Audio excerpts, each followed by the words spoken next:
कहा जाता है कुछ कहानियां सिर्फ सुनाई नहीं जाती, जो उन्हें सुनता है उसे भी अपने अंदर खींच लेती हैं। और ये कहानी भी कुछ ऐसी ही है, जो तुम्हें सिर्फ डराएगी नहीं बल्कि धीरे धीरे तुम्हें अपने अंदर कैद कर लेगी।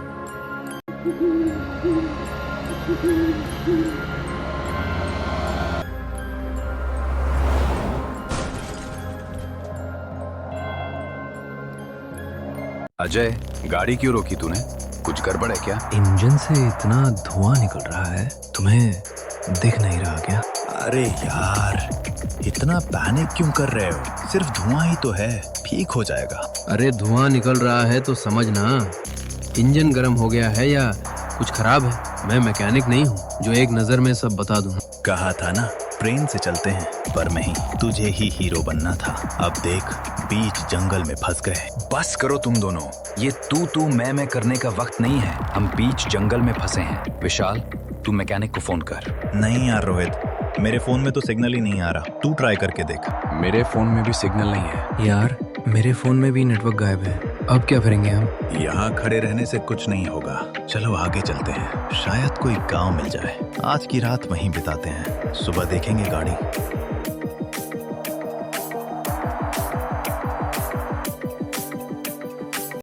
चलो यार, अच्छा हुआ, कम से कम रात बिताने के लिए गांव तो मिल गया। लापतागंज, ये नाम तो मैंने पहली बार सुना है। गांव का ऐसा नाम कौन रखता है यार? छोड़ ना, नाम से क्या फर्क पड़ता है। हमें तो बस एक रात गुजारनी है, सुबह होते ही यहाँ से निकल जाएंगे। चलो आगे चलते हैं, देखते हैं कहीं रहने के लिए जगह मिलती है या नहीं। वैसे ये जगह कुछ ज्यादा ही सुनसान नहीं लग रही। बाप रे, इस गांव से इतने सारे लोग लापता हो गए हैं। इसलिए गांव में इतना सन्नाटा है, कोई भी बाहर दिखाई नहीं दे रहा। मुझे तो इस गांव का नाम भी ठीक नहीं लगा, और अभी लोगों का गायब होना, कुछ तो गड़बड़ है यहाँ। मैं तो कहता हूँ यहीं से लौट चलते हैं और हाईवे पर इंतजार करते हैं। रुको, लगता है कोई आ रहा है, शायद गांव वाला हो। भैया, ये दीवार पर इतने लोगों की तस्वीरें, इनके साथ क्या हुआ है? ये दीवार पर जो तस्वीरें हैं ना, ये उन लोगों की हैं जो यहाँ से कभी वापस नहीं गए। कुछ साल पहले 4 दोस्त उस पुराने महल में रुके थे। आधी रात को अजीब आवाजें आई तो एक दोस्त अंदर चला गया। उसकी चीख सुनते ही एक डर के मारे भाग गया, और बाकी 3 उसी महल में हमेशा के लिए कैद हो गए। सुबह जब गांव वाले वहां पहुंचे तो अंदर कोई नहीं था, बस उनकी तस्वीरें इस दीवार पर लग चुकी थी। तब से लेकर आज तक ये गांव शापित बन चुका है, और जो भी उस महल के पास जाता है वो लापता हो जाता है। ये सब सुनने के बाद अब तो सच में डर लगने लगा है यार, कहीं हम भी इस गांव में लापता ना हो जाए। सच में तू सही कह रहा है। चल अभी के अभी यहाँ से चलते हैं। अब रात बहुत हो चुकी है, और इस वक्त अगर आप बाहर निकले तो शायद आपकी भी तस्वीर इस दीवार पर लग जाएगी। इससे अच्छा है आप मेरे साथ चलिए, मैं आपको अपने बंगले में लेकर चलता हूँ। आज की रात आप वहाँ आराम से रह सकते हैं। आप ठीक कह रहे हैं भैया, अभी बाहर जाना बेवकूफ़ी होगी। चलो दोस्तों, आज की रात हम भैया के बंगले पर ही रुकते हैं।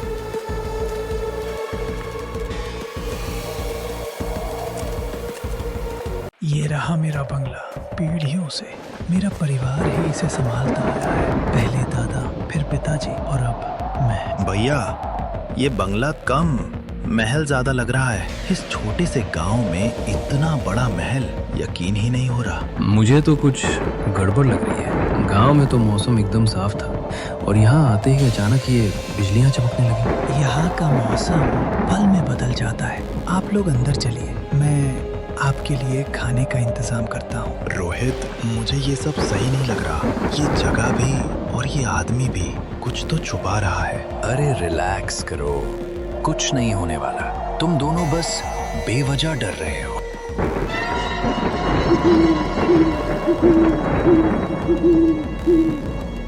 अरे वाह, क्या जबरदस्त बंगला है। इतना बड़ा और बिल्कुल खाली। अगर ये मेरा होता ना तो मैं तो यहीं बस जाता। हाँ, बसा ले अपना घर यहाँ उन गायब हुए गांव वालों के साथ। ऐसा मत बोल भाई, अगर हम भी गांव वालों की तरह लापता हो गए तो। रुको, तुमने वो आवाज सुनी? दरवाजा अपने आप बंद हो गया। लगता है इस बंगले में भूत प्रेतों का वास है। मुझे तो सच में डर लग रहा है दोस्तों। चलो यहाँ से चलते हैं। अरे अजय, इतना भी मत डर यार, मैं तो बस मजाक कर रहा था। बाहर तूफान चल रहा है, दरवाजा हवा से बंद हुआ होगा। तू तो ऐसे डर रहा है जैसे सच में भूत आ गया हो। पर मुझे ऐसा लगा जैसे किसी ने दरवाजा बाहर से बंद किया हो। अरे छोड़ ना यार, चल ऊपर चलते हैं। कोई अच्छा सा कमरा पकड़ और चैन से सो जाते हैं। दोस्तों, क्या हम एक ही कमरे में साथ नहीं सो सकते? क्या अजय, तू अब छोटा बच्चा नहीं रहा जो हमें तेरे साथ सोना पड़े। कौन है मेरे पीछे? अरे विशाल, रोहित, रुको यार, मुझे छोड़कर कहाँ जा रहे हो?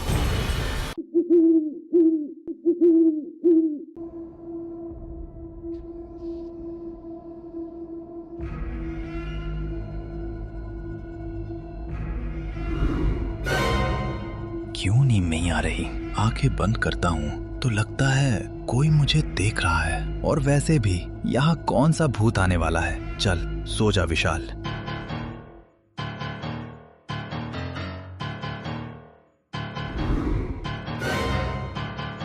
अरे ये ब्लैंकेट किसने खींचा? यहाँ कोई है? इस बंगले में सच में कुछ तो है। कौन है? कौन है मेरे पीछे? अभी यहीं था, मुझे साफ महसूस हुआ। नहीं, मुझे यहाँ से निकलना होगा। मुझे रोहित और अजय के पास जाना होगा।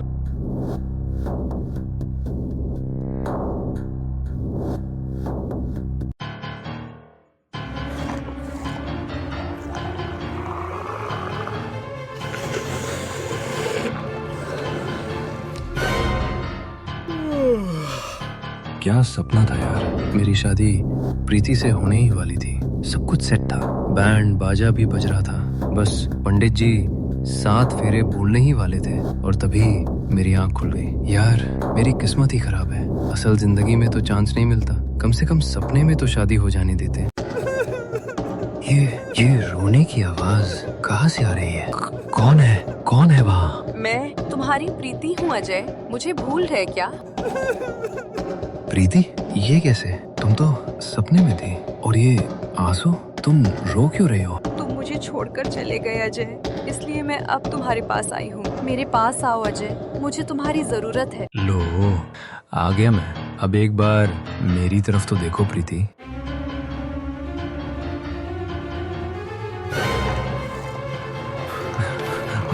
भूत, मम्मी, मैं मर गया।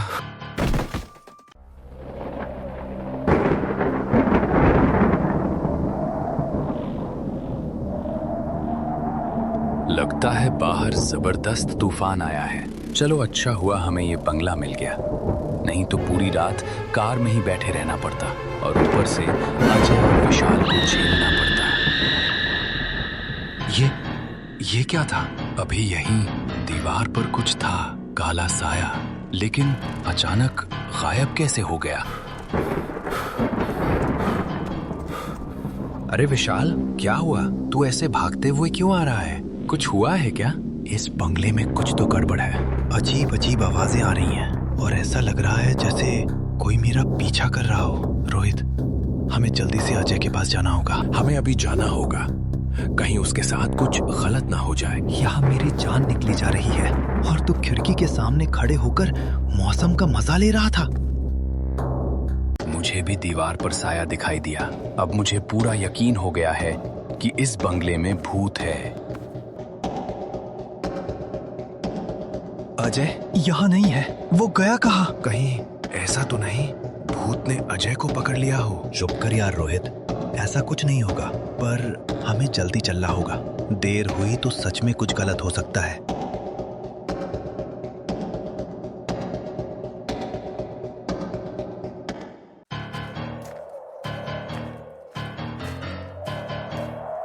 रोहित देख, अजय यहाँ है, पर ये यहाँ कैसे गिरा पड़ा है? यार, कहीं भूत ने इसके साथ कुछ कर तो नहीं दिया? अजय, उठ! क्या हुआ तुझे? तू यहाँ कैसे आ गया? मुझे नहीं पता दोस्तों, मैं यहाँ कैसे आया, पर इस बंगले में भूत है। मैंने अपनी आंखों से देखा है। शायद उसी ने मुझे यहाँ खींच लाया। मुझे बहुत डर लग रहा है। चलो चलो यहाँ से अभी। हाँ, हमने भी देखा, यहाँ सच में भूत है। हमें अभी यहाँ से निकलना होगा, चलो जल्दी।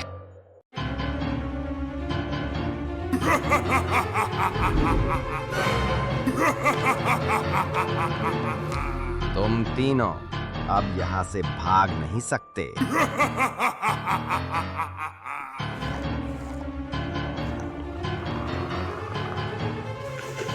कौन हो तुम? हमारे साथ ऐसा क्यों कर रहे हो? प्लीज भूतनाथ जी, हमें जाने दो। मेरी तो अभी शादी भी नहीं हुई है। हमें मत मारो, हमें यहाँ से जाने दो। जाना चाहते हो तो जाओ, लेकिन तुम तीनों में से सिर्फ एक ही जा सकता है। बाकी दो यहीं रहेंगे और मेरे परिवार का हिस्सा बनेंगे।